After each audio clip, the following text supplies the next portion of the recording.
Karibu sana katika kikao cha Sema na JG, mahojiano ambayo yanaletwa kwako kwa hisani ya Jamii Sako.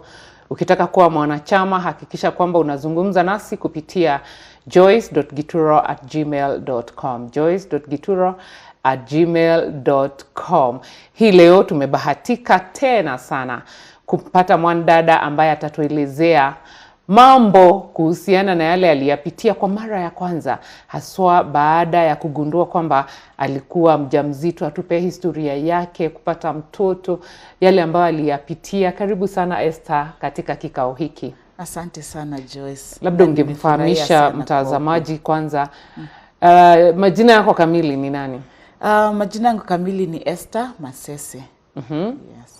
And you are an HR consultant, Yeah, if I'm not wrong. Yes, I'm a HR practitioner actually, and I work for Switch TV, which is owned by Kenya Red Cross Society. I'm in HR. Okay. Yes. Unajua sisi tukisikia HR tunaona jobs. Kweli kabisa. Tunaona tutapata job, tunaona discipline, tunaona how is it kukua katika this industry ya HR? Kukua katika kwa hii industry ya HR is very it's not as easy as people think it is. It makes you mature and grow so fast, because it's a career that's one, very emotional. Two, you're dealing with human beings. Yes. And sometimes dealing with human beings every single day who are not your family, who are not your friends, but you still need to just understand each individual. Kwa ukiwa katika especially kwa kampuni, watu ni tofauti. Kila mtu ako na personality yake, kila mtu ako na vile tu ana behave, so lazima uwe tu unajua vile kuhandle, because at the end of the day they are the most important asset in an organization, so you have to take care of them. So Esther, how was it the very first time you fired a person? It was very, very emotional for me, because I remember then I started my HR career when I was very young, and that was in raw media. I think I must have been 24 years. I just joined, and then there was some restructuring going on, and actually it was not just one, but very many people in the editorial department. So it was very emotional. I felt like, even when you're giving the letters, you feel like someone is looking at you, those ones for, why are you firing me? But normally when HR, we're just facilitators. We don't fire people. We don't fire people. It's a process that is handled by many people who've discussed and agreed. So for HR, it's just to oversee the process, to ensure that kila kitu imefanya vizuri. It's of course fair and procedural. Then you just facilitate the transition process. But normally watu wanaangalianga ni kama wewe ndio umewafuta kazi. Of course. Kwangi hivyo. Wanashindwa Esther na ni beste yangu. Tulikuwa tunakunywa chai na yeye. Tunakula mandazi pamoja anyway. Tuingie kwa hii biashara yenye imetuleta hapa. About your pregnancy. Yes. Was it planned? It was not planned. This was my first experience, and somehow I usually tend to believe that there's a way that the first babies mostly hawakwangi planned to. Even if you're in a stable relationship, hawakwangi umeipanga. It just comes to you as a surprise. And of course, because it was my first experience, I sikuwa najua how your body feels or what to expect. And like a second pregnancy where you'll start feeling and you relate it, and you're like, actually this is how I felt the first time. The first one, the first time inakwanga nile, now you're actually either you miss your periods but you don't really know other things. Well, the first sign I think was that I delayed my periods delayed, and then I could have some headaches. But then najiambia ni kawaida tu, si ni job, ukisikia any other bodily symptoms unajiambia maybe nasikia tu niko na uchovu. But the first sign was that, and then nikaenda tu kwa katika chemist tuko Syokimau because I was working in an office that was around there. And I have a friend of mine who lives in Syokimau and she was in the house. So I went and bought that kit and I said, I'm going to test this thing, and I'm not going to do it alone. So I drove to her house. It took time. I'm like, do I test? Nasa ngoja kidogo. She's like, enda ukatest tu hii. I'm like, ngoja kidogo hiyo woga tu. Then of course nikaenda nikatest, then nikaona to those 2 lines. But then of course pia wanasemanga sometimes for it to be accurate, let's go in the hospitali, so they do like a blood test. So ndivyo nikaenda. You saw the 2 lines? I saw the 2 lines. Then now all those symptoms started making sense. In fact, started nikaanza kuzifeel. I think immediately nikaanza kusikia yenyewe tumbo inasikia funny, kakichwa funny, kidogo nausea, but I didn't experience, my first trimester was very smooth. I didn't experience morning sickness, sikuwa nayo kabisa. So immediately the following day ndio nikaenda kwa gaina wangu huko Doctors Plaza. Dr. Ogutu. Nikaenda tukafanya hiyo test nini akakuja positive. And I was not scared. For me, I was ready. I got my child when I was 33. So I was prepared. I was prepared. And although it was not a planned pregnancy, but I was prepared. I was excited. And then, so tukaanza hizo my tests. Then he told me my EDD is on 7th of June. I was very happy because my sister was born on 7th of June. I was like, oh, this baby is going to share a birthday with my sister. Okay. So ilikuwa very smooth. And then now the journey began. Now I only had one craving. I don't like pineapples at all because I they leave a funny taste in my mouth, my tongue especially. So I could eat a full pineapple alone. Thankfully, that's the only craving I had. I didn't have these cravings for suji, chocolate, suji, what? Range Rover. Wait. Oh yeah. I thank God. Yeah. So that's then of course I told, the first person I told was my sister, and they were excited. I didn't want to tell my mom immediately because my mom is also those people for, doing things the right way. But funny enough, when I broke the news to her, I think she was not disappointed. She was happy. She was happy because maybe anafikiria, okay, ashafika muhuri, ako tu sawa. Yeah. Yes. So. Did you hate on anyone? No, not at all. Hata baba ya mtoto? Huyo kwanza ndio nilipenda zaidi. Really? That's nice. Not at all. Yeah. So, meanza clinic. Did you find out about the gender? Yes, I did. I was very curious to find out about the gender, and I did that with baba mtoto. At I couldn't wait. Normally they say from 20 weeks you can be able to find out the gender. I waited for the day I turned 20 weeks. Bio. Sikuwa nangoja sijui nini.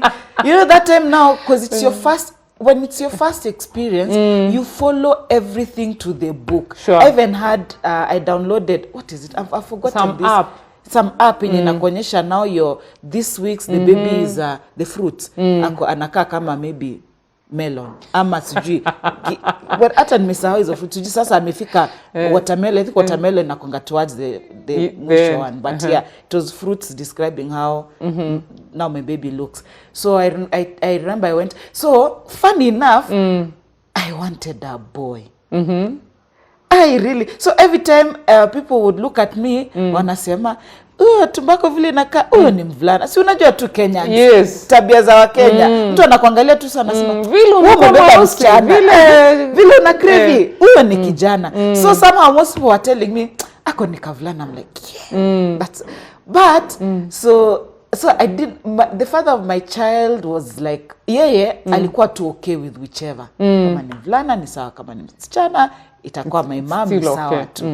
So when we did the scan, and then we were told ni msichana. I was disappointed. He was happy. He was like, oh, my mom, giving birth to my mom, nini. So when I of course I called my mom. The first person I called was my mom. Like, it's a girl. My mom was so excited. I think even my mom wanted a girl. My sisters wanted me to get a girl. I'm the only one who wanted a boy. My baby dad, I think, wanted a girl also. So it was exciting. I embraced it, and the reason, let me tell you the reason why I was hoping it's a boy. Because I never, my sisters have children. I think we're 5 in our family. Do you have brothers? I have brothers, and they all have kids. So I'm the only one who didn't have a child. So that time I was thinking, I didn't think I could be a good. I don't know. I used to feel like, utawezana na mtoto kwanza msichana. You know, boys ni sawa tu, tena ukamnunulie tu jeans na t-shirt ka blue hapo, no one really cares, you know.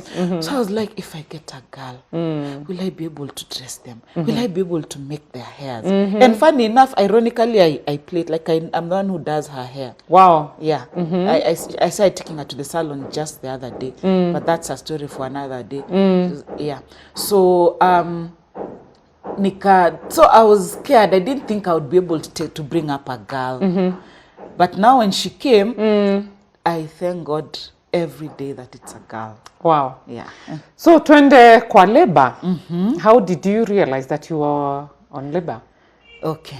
So before we go to the labor, the experience was okay. Like I said, first trimester was okay. Second trimester was okay. Third trimester, towards the last lap, I started having, I had a very, very bad back pain. Yani, I couldn't sleep. I couldn't, like, even if and then me, I was that independent woman, for I will drive to the end. Like, mwanamke bomba. Hakuna kujibembeleza patio, I can't drive, also I take a cab. Okay, naturally, I think I'm so independent, and given that age, I've been doing things on my own so much. I feel like I don't want to disturb people. I don't want to be driven to. So I just used to drive myself. So I could even be going to work. I have to park my car aside because of the pain. Wow. Inakushika kabisa, you can't move, you can't do anything. Back pain. Yeah, it was a pain yenye ilikuwa around where the baby, and then kuna part yenye mtoto yu lalia kabisa. Yes. Yeah. So on that side, ilikuwa imeni shika kabisa. Yeah, it was around here, between the back and the stomach. So I could park my car, najikaza, and then me pia ni yule mtu mwenye, when I'm in pain, najikazanga sana. I never like show. You can never know, even sometimes when I'm sick, because I don't know how to show emotions, especially on the weak. Okay. On the weak side. So najikaza tu, kapen kanaisha, nakunya painkiller, naenda job. I get to that. You wouldn't even think I was. Then going the same thing. Nitaenda home, nifike home silali. I'm in so much pain. But anyway, eventually I went back to Aga Khan. I saw the doctor. Akaniambia it was a muscle spasm. So akanipatia dawa fulani, by the ya kurelax. Na hiyo pain ikaisha kabisa. But that pain now came with, I think it was the medicine or what, ilikuja na some other, I react, like I eat anything, I throw up. Yani so much, I'm like, is that all no that more came from me? So I used to throw up a lot, and then I used to diarrhea a lot. That's the third trimester. The third trimester bado sijaanza labor pain, sijaenda usiku za. So it was just a reaction. So towards the end, I think I started becoming sick. So I could, so I remember the last day I went to the office was on maybe 1st of May. I gave birth on 24th, yes. On 1st of May. Okay. That Friday I went kujikaza tu. Then pressure pia nilikuwa nayo, so nikaenda nikapewa dawa za pressure. Then I was reduce. Then I was put on bed rest now. Okay. I was put on bed rest, and yeah, just waiting for my EDD. But I could manage at least because I was home, relaxing, it was okay. Now you've asked to the labor pains. Yes. I didn't have natural labor pains. So what happened on a Thursday, because I remember I used to go to, my clinic was every Thursday, and that Thursday is when, of course, I was turning a week. Okay. So that Thursday, it was a Tuesday actually, my pressure had gone up. Nikaenda, I continued taking my pressure medicine.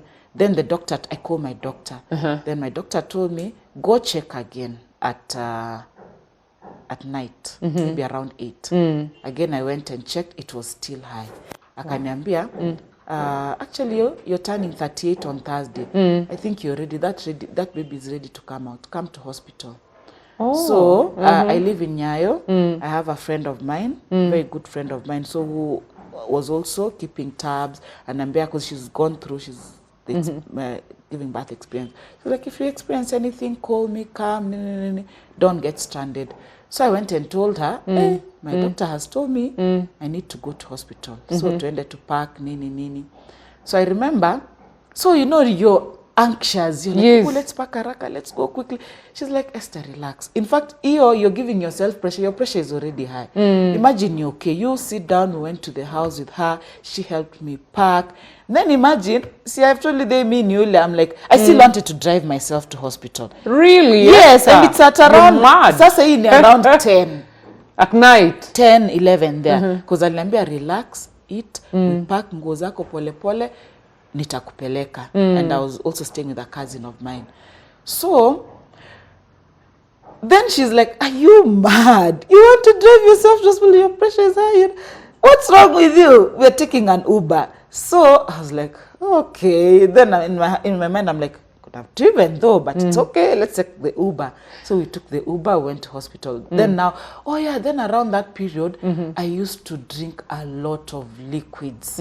I would drink like 2 liters of water. But then now, because maji ilikuwa pia that taste, I used to put like a touch of juice or something just to give it that color and some kidogo flavor. Yes. But I would drink a lot of water. So that night, I was craving Ribena juice. So I went to the supermarket. I bought Ribena juice. Nikakunywa karibu yote. By the time we're getting to hospital, the big one, nilikuwa nimekunywa karibu yote. So when we shukad immediately, I threw up. Again. Hapo tu Aga Khan, tunajua entrance. Yes. Kuna place yenye there are some flowers hapo. Yes, I know. So anxiety ka check in. So I just had the urge to throw up. I threw up again. Then we went in. Then of course, admitted. Tukafanya mambo za medical insurance. She really helped me by this. She did the paperwork for me.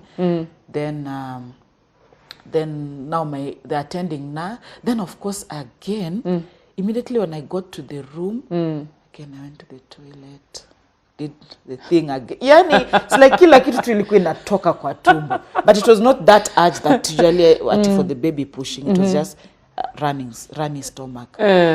So the doctor instructs the nurse to, I go to the labor ward. No, not labor. Okay, some bed, admission. So they induced me. Really? Yeah, induced because my pressure was I was going to hospital to be induced and then I just push. It was not because I didn't experience labor pains. My pressure was high, so the doctor advised that I be induced. In fact, now when I was they did the tablet. First tablet. Kuinsert. Kuinsert. Then my friend is still there. She tells me, wewe by 4 umshashatoka. So me, I'm like, it's normally, it's that easy. So the first tablet nalala, siski anything. Yani, then she kept on asking me, are you okay? Are you feeling it? I'm like, I'm not feeling anything. Then she just sat there because she stayed there till 4. That's when she went home. By the time she was leaving, I'm not feeling anything. Then And they were checking the heartbeat and everything? Yes. Now all the those heart things rate, they were checking. They were checking everything. My pressure had stabilized. Then in the morning, now my doctor came. Second tablet. Aki, let me tell you that experience. Okay, I don't know. I used to hear people describing checking the dilation and just the tablet. So for me, it was, both of them were painful. Starting the tablet, checking for dilation. it was so painful mpaka I was crying. Machozi inatoka. Machozi inatoka mpaka naambia daktari stop. Like I was holding his hand like this. Oh, I'm in so much pain. I was like, Aki, what is this? And then you feel like you feel like your whole privacy has been taken from you completely. So second tablet nikasema okay, sasa I'll start feeling something.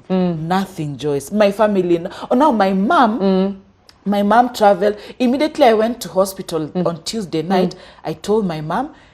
They woke up. My mom lives in Kisii.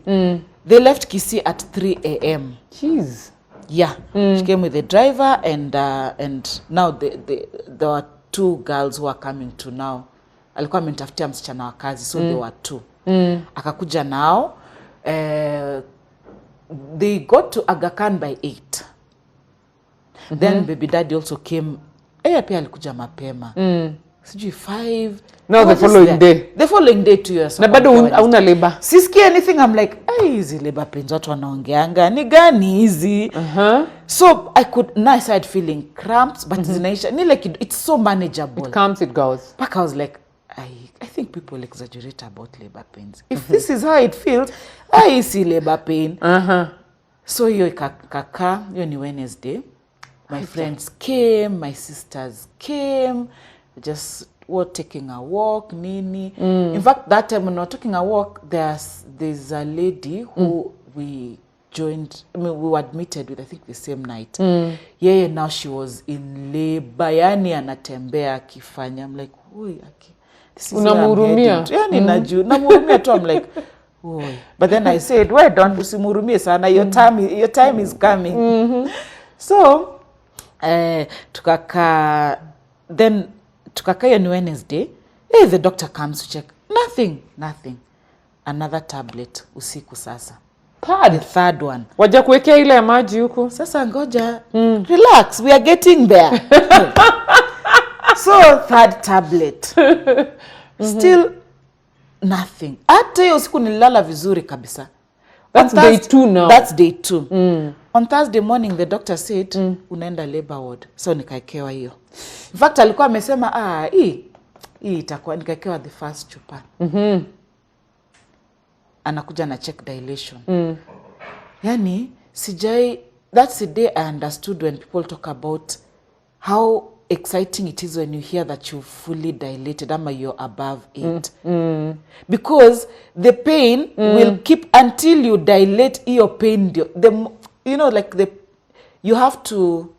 The pain stops and of course you now give birth when you're fully dilated. Yes. So before you dilate, you're going through labor. Joyce, chupa ya kwanza, ya pili, ya tatu.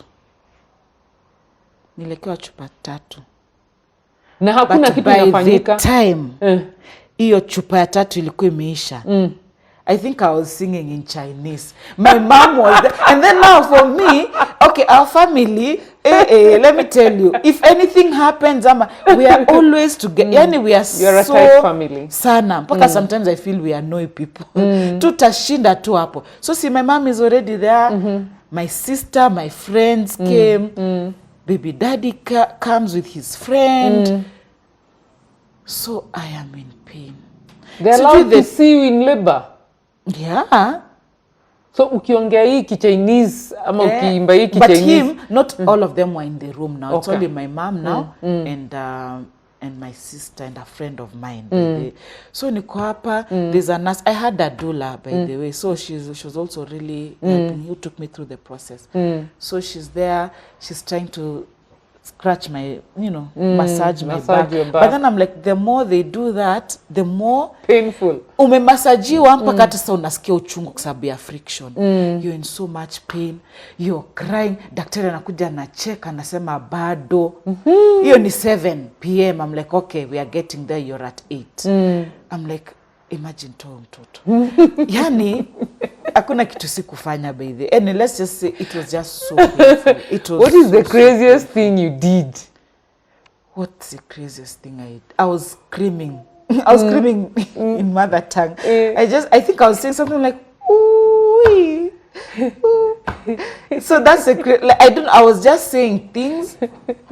But then I was screaming in my mother tongue. That's the craziest thing I did. And then then of course mine was so bad. Back at some point, I was being given gas. Kuna ile gas yenye watu wana when you're in labor, ikusaidie kubreathe vizuri. Ama pia it also kind of takes the pain kidogo. There's that gas that kind of when you inhale, you breathe in and out, inakurelax kidogo. Ya kukufungua. For me, all I'll say is when it comes to pregnancy, there's no process I didn't do. So finally I dilate. Wow. Now it's time to push. Doctor is there ready. Everyone is ready. My doula is there and the doctor and other nurses. I'm pushing. Pushing. Nothing. Then I could hear the nurse, my doula telling me, Esther, push, the baby's heart rate is going down. Oh, geez. So me, I'm pushing. Then the doctor now was like, mtoto, we have to save. Did they tie your legs? Akiata sikumbuki. Mi sikumbuki what was happening. Now that time in so much pain, it's your first experience. So ujui hata nini inafanyika. So the doctor, I had things. So he brought forceps. Wow. To vacuum the baby out. It didn't work. Joyce nilisikia tu blue something. There's something that a code name that doctors use for emergency. It's called something blue code or something. Blue something. I'll find out the name. Forgotten. Nilisikia tu hiyo.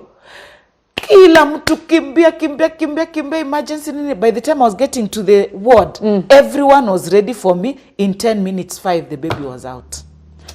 Now, after that, all I remember is I was in the recovery room.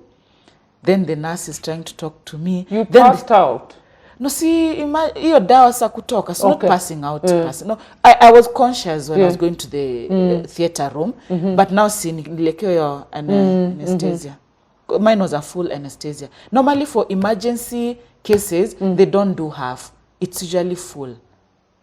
And after all this? Yes. I went for an emergency CS. No. Yes. Yani, that's the time I said, if I can advise people, I don't know that women also have this stigma and this thing for you have to give birth naturally. Yes. But let me tell you something. Also, some of these things come with age. Yeah. Some of these things come with age. That's why women in their 20s, most of them actually give birth naturally with no problem. You know, even maybe their weight, their, you know, their metabolism is better. But when you get to a certain age, sometimes, I even remember when I told one of the doctors my experience, they were like, why didn't your doctor suggest a CS? Okay. However, I was told in Aga Khan they have a policy where doctors don't rush to CS. They are all told that you have to try the natural way. If it fails, then now you do CS. But I think there's a flip side to that. Because sometimes that process of just kubahatisha may endanger both the mother and the child. Yeah. So, so back, the child comes out. So now, when I opened my eyes, I was just like, where's my baby? Doctor's like, oh, the baby's fine.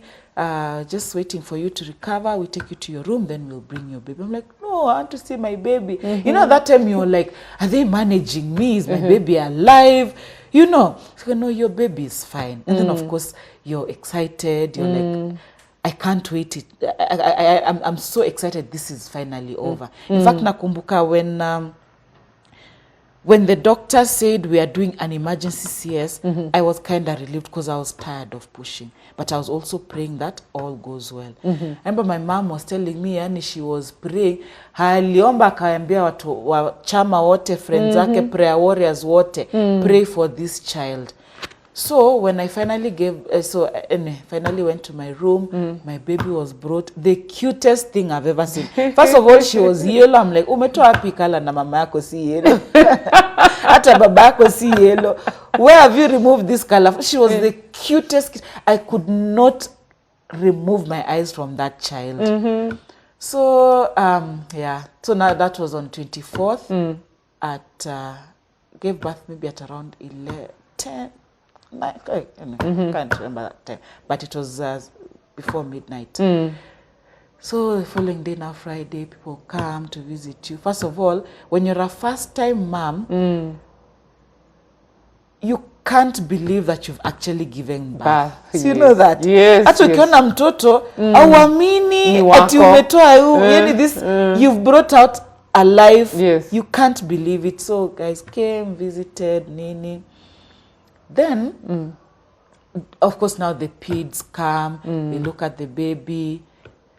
Now you're being taught how to breastfeed. These things, you know, some of these things you're thinking, isn't it natural? Why should you be taught how to breastfeed? Sijui latching. Kumbe it's a process. Yes, it is. Oh my God. So Anyway, what did you do? So najaribu mtoto anatoa. Now what do I do? So I used to do this. My sister's like, no, don't do the scissors. Sijui unafanya nini. Nothing. So that was on a Friday anyway. Then one of the peds came to see the baby, and mtoto ako sawa.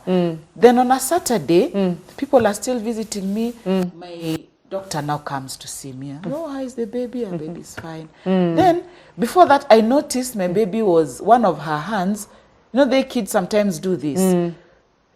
You know, it's normal, yeah? Sometimes kids do stuff with their hands. Yes. But now my child was doing that, and I even told one of the peds who came on Friday, how come my baby, one of her hands, she keeps on doing this?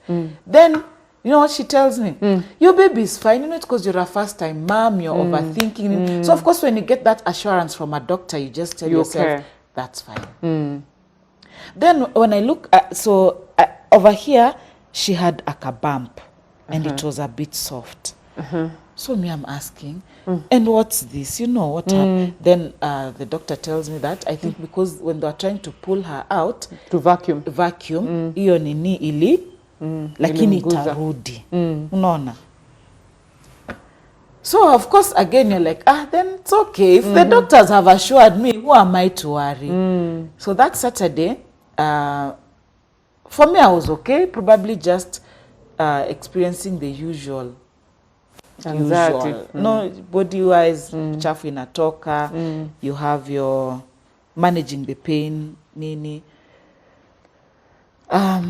So I remember on that Saturday when my doctor came, akaangalia mtu akasema, nikamwambia, my baby is fine, but there's a way one of her hands keeps on doing this. Ni kama tetema. Then he asks me, is it one or both? I was like, no, it's not both. It's one. Noticed one, yeah. Then he says, you need to take her to NICU. Let me get a doctor. Let's take her there for observation. So I took her to NICU so that she's attended to by the doctors in the NICU area. So indeed, there was a problem, but they did not really discover what the real problem then. But when we went there, she had jaundice and she had an infection. Oh God. So the thing about emergency CS, there are also high chances that you'll pick an infection because everything is done so fast. Remember, these people, their aim is to save you and the child. The rest you can be. That's why sometimes even you've heard of cases where mtu alipasuliwa wakacha goes ndani ama sijui wakacha nini ndani. Sometimes it happens. So unapata maybe hata hizo vitu they were not properly sanitized. So chances of getting an infection after an emergency CS are very high. So anyway, they were like, yeah, she has an infection, then she had some jaundice. Then I was discharged. I was told you'll go home without your baby because she has to be admitted for like a week. Oh God. Yes. How now? So, and you see now the thing is, of course, for me I had to go home because I can't stay there in car costs. So I went home. The whole time I was. You left your baby in the hospital. I left my baby. I had no choice. But I used to go and visit her every day. Oh, must have been so hard. Oh, it was very hard. It was the hardest thing. Going home, I started feeling I was sick, weak, but then. And then I think, of course, I relate. I probably thought it's because I was also feeling bad because I left. Would you sleep at night? I would sleep, but not really. I was always calling. Like the first thing I used to do in the morning was to call the hospital. how is my baby, how is my baby. Finally, I was called on a Saturday morning. You know, kwanza I saw, you know, the Trukola, unaona tu Aga Khan, NICU. You're like, okay, what are they telling me? But that morning, they were calling to tell me your child has been discharged. Wow. Yani siku. And then remember that whole time, my appetite went completely. I was not eating anything. Guys are telling me you need to eat for milk, blah, blah, blah. I How are you dealing with the milk? I didn't have milk. I was trying to express nothing. So my baby was, let me just say, mostly a formula baby. So I went, finally discharged, came home. I was so happy. So I was even telling my mom, oh, now I think I know why I was not eating, why I was sad. I think it's because I was sad. Now my baby has come. I will eat. But I'm trying to eat sikuli. Inakata kabisa. So guys thought, actually people thought I've gone into postpartum depression. Wow. And you see now no one could. So my sister's like, no, don't be stressed. You'll be okay. Maybe others thought it's the father of my baby who was stressing. I'm like, you know, they will just assume. Because I was sad. I was not eating. I was growing weak every day. I was in sort of like some pain. I could have chills. But then, najikaza tu, like, now you're a mother, you have to take care of your child. Yes. Where's the shindania that you're sick? You have to be strong. That continued until one time, around after a month. Actually, not after a month, after 2 or 3 weeks. My mom decides now she wants to go back home. I'm like, okay, I don't want her to go. I don't want her to go because that day I was actually not feeling well. I remember my sister, there's nothing that they didn't do. Kanitengenezea soup, oxtail soup. That night I drank the oxtail soup, nika throw up yote. Then I had some pain. My stomach was in so much pain. Like I could wake up, I was in so much pain. But remember I told you mimi ni mtu wa kujikaza. You can't know. Yeah. I'd do this. Nakunywa painkillers. But I remember there's a time I told my mom, I need a stronger painkiller. Go and get for me better pain. You know, better pain, you can't take it without a prescription. Got for me that better pain, nikakunywa. Bado sikuli poa. Growing weak, everyone is telling me, usipokunywa mtoto atapata maziwa. And I was like, it's fine. The child will not die. Atakunywa tu your formula. Then finally, my mom decides she's going. So, I tell her, I just think, I'm like, you're not leaving me. I'm going to Kisii with you. In fact, I'm going to, my maternity leave, I'll just spend it in Kisii. Then we agreed. She was like, okay, sawa. So that night when I went to sleep, I was in so much pain, but now the pain was towards the scar line, the stitches. So nilikuwa nasikia uchungu, there was too much pressure. So the following day, I woke up, prepared. Everyone had prepared. They had prepared my child. Then I told my mom, acha nilale kidogo, nasikia nimechoka. Then when I wake up, I'll shower, we go. My mom was like, it's okay, you take your time. Kalala, then I woke up at around 8. I went to shower. When I entered the bathroom, I saw pus. Oh, jeez. So that nini ilian stitch. Katoa pus kama maji. You know, if pus kidogo hivi yenye inakufanya usikie uchungu, you know, you can imagine. I'm feeling the pain. Yes. But after that, the pressure. So kumbe that pressure was pus in my stomach. And I thank God. Thankfully, it pushed out. For most people, this is a condition that kills people. It pushes in and you die. Because it goes and affects your organs, internal organs. Okay. I've heard of 2 people who've died from this condition. Because most people don't usually, what you don't see, unaipuuza. But ikiwa ndani, unasikia vibaya, but unakuwa too strong. Whatever symptoms I was experiencing, I would tell people, they're like, no, that's normal. That's normal. Unasikia hivi? No, that's normal because you went through CS. Maybe tumbo yako even that pain, I was being told ni tumbo inarudi back to normal. Like it's, you know. Yes. So me, I was like, I prayed, I just told God, my mom, Mommy, finally, I have known where the problem was. This is where the pain was coming from. That time the pus is flowing. It's flowing. Tukafinya, the house girl who was there, tunafinya. Sasa sisi uchungu though. Uchungu sasa imeisha ni pus tu inatoka. But the imagination that what's causing this? Now, what's happening to your inner body? yeah. Yes. Now, I didn't think that much. So me, I'm thinking, sini past, but of course, we went to AR.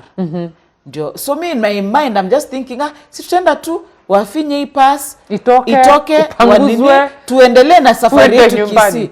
I went to AR. The first thing the nurse told me is, where did you give birth? I tell them Aga Khan. You need to be rushed to hospital. Yeah. I was rushed to Aga Khan. Bado tu niko sawa nashanga, what's the big deal? What's the emergency? Kufika hosi, nikafanyiwa scan. I had half a liter of pus in my stomach. So at first they tell me, you're going to go back to theater. They open you up and clean you and then they But then I think back. After my CT scan, they were like, it was superficial, like Kwandani. So what that meant is they put a catheter in my stomach to drain the pus. So they put a catheter in my stomach. Then I was admitted. For 1 week, I was draining pus. Sasa, when you admitted, Mtoi? Sasa Mtoi, sasa tena again, another phase of you're admitted, my child was with my mom. Oh God. Anaenda. Now of course sage kuja nae hosi, I'm sick, I have an infection, nini. Now when the infection went down, that's when now my mom. And then those guys, so initially I was admitted to a normal ward. Then I think when they heard about my case, I have a small child, nini, they transferred me to a private room. So at least my baby could come and breastfeed, nini. So, and then remember I didn't have appetite at all. That night, when they started draining my pus, nilisikia njaa. Hey, there's nothing I was not eating. So I started feeding energy. Nilikuwa nimekonda usinione hivi. I think I had become small like him. Anaitwa Jose. I had become that small. Paka my mom told me, my sisters were like, enyewe hata usiwaitaka kwa small. Not everyone is meant to be thin. You maintain your body, look like, don't ever be thin. I became so small. So I was admitted anyway for 1 week. So what I had a condition called puerperal sepsis, which kills. Wow. Most of the times it kills. So how can you tell? You know, I would like you to help that maybe a new mother, not necessarily a new mother, a person who could be going through that, or somebody who is expectant, so that they can know the telltale signs. What I would do with, what I would tell any expectant person is, you see, the thing about pregnancy is we are very careful about the prenatal checks. Anyone who gets pregnant, the first time, I never missed my clinics. I never missed check. Any symptom, I would dash to the hospital. I would do. But we tend to ignore. People ignore postpartum, postnatal care. Yes.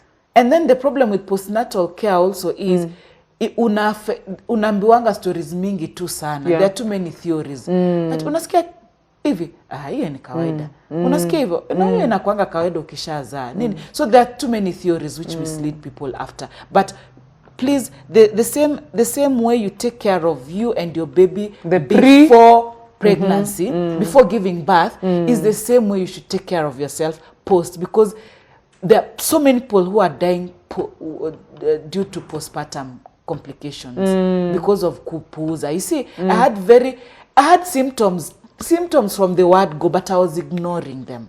Actually, you know, even throwing up, kushindwa kukula, the pain. It was a symptom, and then I became anemic. Again, or remember after 2 weeks I went for my review. When I went for my review, my doctor told me, you look very pale. We need to check your blood count. My blood count was at 7. So again, we assume the reason why I wasn't eating, it's because I was losing blood. Like I was anemic. So, nikasema, si shida imesotiwa. I was given iron, there was anemia. So me, I was not improving. No. I was not improving. Nothing. My health was going down. I was growing weak. I was growing pale. But okay, at some point, yes, the iron, the medicine that he gave me was bringing back my blood. But remember now, there's the main reason, the main symptom, the main need is not being. I was just treating symptoms, but the disease that was causing that hadn't been identified until now when the past decided to ikasema tu ai wacha tu nitoke ndio ijue mahali shideko, you'll die. Wow. Gosh. Yeah. Esther. Okay, would you get another baby? Of course. Why not? Are you planning for one? Not now. Not now because I am not in a position to. But yeah, when things are okay and I'm in a good place, yes. Wow. How old is your baby now? She's 3 turning.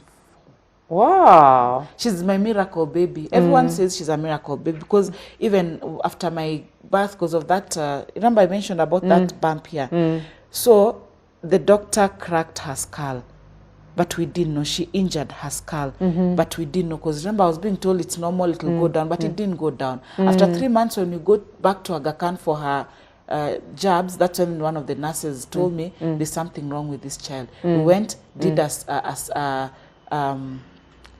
scan, then they told me they've seen something, and they referred me to a neurosurgeon. That's the worst news you want to hear.